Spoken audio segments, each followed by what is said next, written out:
The lazy man will not plough because of winter. He will beg during harvest and have nothing. My name's Arthur, and I thank you for joining me as we share another proverb from Proverbs chapter 20. This is verse 4. The lazy man will not plough because of winter. He will beg during harvest and have nothing. Life is about taking opportunities which are sometimes a challenge. There is difficulty and hardship, but we take on those challenges because there is hope of a reward. So Solomon's saying the person who knows it's time to plough his field and sow his seed, but doesn't do it because the wind is blowing, or it's wet, or it's rainy, or it's cold, they are just excuses. He is really being lazy. He is not facing the challenge. And the consequence is that when harvest time comes, there won't be a harvest there for him. And he will need to beg at harvest time to have something to put away for the next winter. He will beg during harvest and have nothing. This is, of course, a parable of life. In life, we don't really know what is around the corner for us, but we do have opportunities in the present, and there are times when we can do things, and we are challenged to get going and do what we can in the circumstances that we're in, and trust that the harvest will come. If we invest with our time and energy, then there will be a return on that investment. But not everything we do will produce a harvest. Jesus told the story of the sower, probably one of his most famous stories, of the sower who went out to sow. Not all of the seed that he sowed produced a crop. Some of it landed on the path, and the birds came and ate it. Some of the seed landed among the rocks, and it sprouted, but when the sun came on it, it withered away. It produced no crop. Some of it fell in soil that was infested with weed seeds, and when the planted seeds came up, also the weed seeds came up, and they smothered the grain. But indeed some of it fell on good ground that produced a crop, and that's the purpose of sowing. The goal, of course, was to sow the seed in all of the good ground.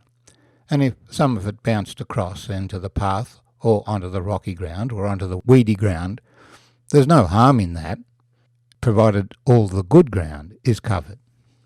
So not everything that we do will be successful, but we must do it if we are to get any harvest. If we don't go out to sow, then there will be no harvest whatsoever. Now, there is always a price to be paid. For Jesus, for he is the sower, and the seed is the word of God. He came to proclaim the word of God. And the price that he paid was to be rejected by men, to be crucified, dead, and buried. But, of course, the seed was sown. He had spoken. People had heard his words and learned his words. And so they told his words to others. And the message has been spreading throughout the whole world since that day. And the responses to that word are still the same.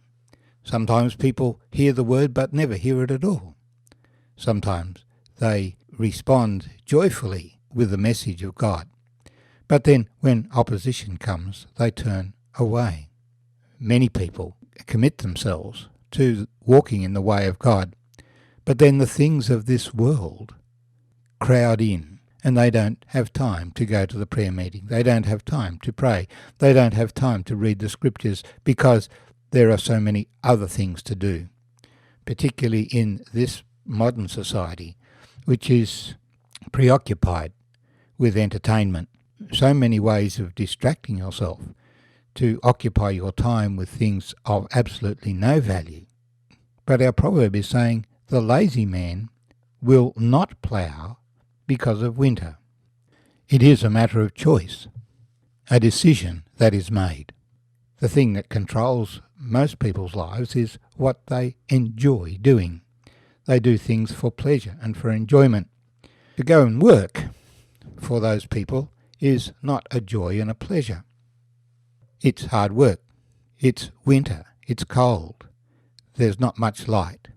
One can easily present a very dark picture of life for a person out working, when he could be inside the house by a roaring fire, eating and drinking with his friends. No, the lazy man finds an excuse. It's too cold outside. The clouds, it's going to rain, it's too windy, it's whatever. That sounds good at the time, but actions always have consequences. And if we don't invest in the future by sowing in the present, then there will be no harvest. We will have nothing. This is indeed a parable of our whole life. Jesus told us that if we invest in this world, then it shall all be taken away from us. But if our treasure is in heaven, and we put our treasure in heaven, in other words, we live in hope of the future, we have on the helmet of the hope of salvation, and so we live righteous lives. We live lives of service, for Jesus came not to be served, but to serve and give his life for many. We live a life of doing good to all men, especially the household of faith.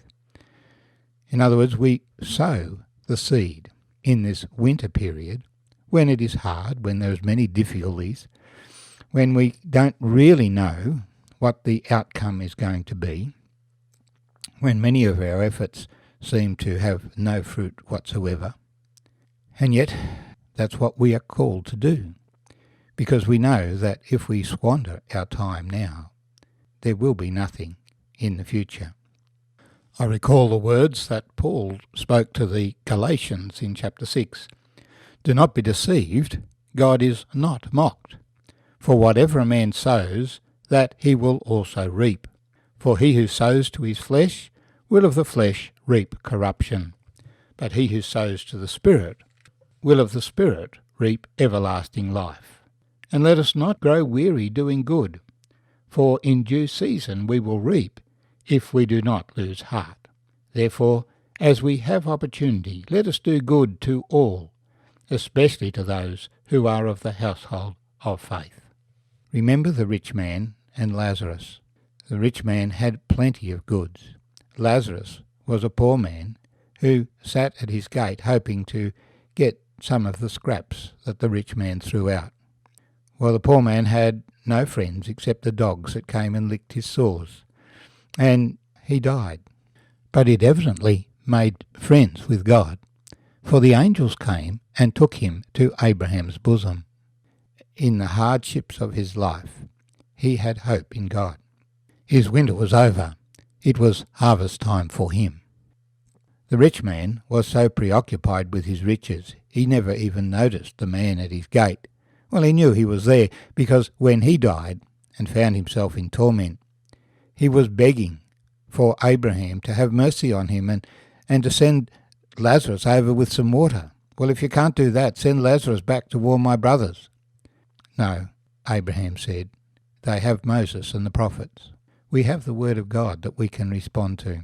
The things that we do depend on our own nature. If we are lazy towards God, then in the resurrection we will have no harvest. We will have nothing.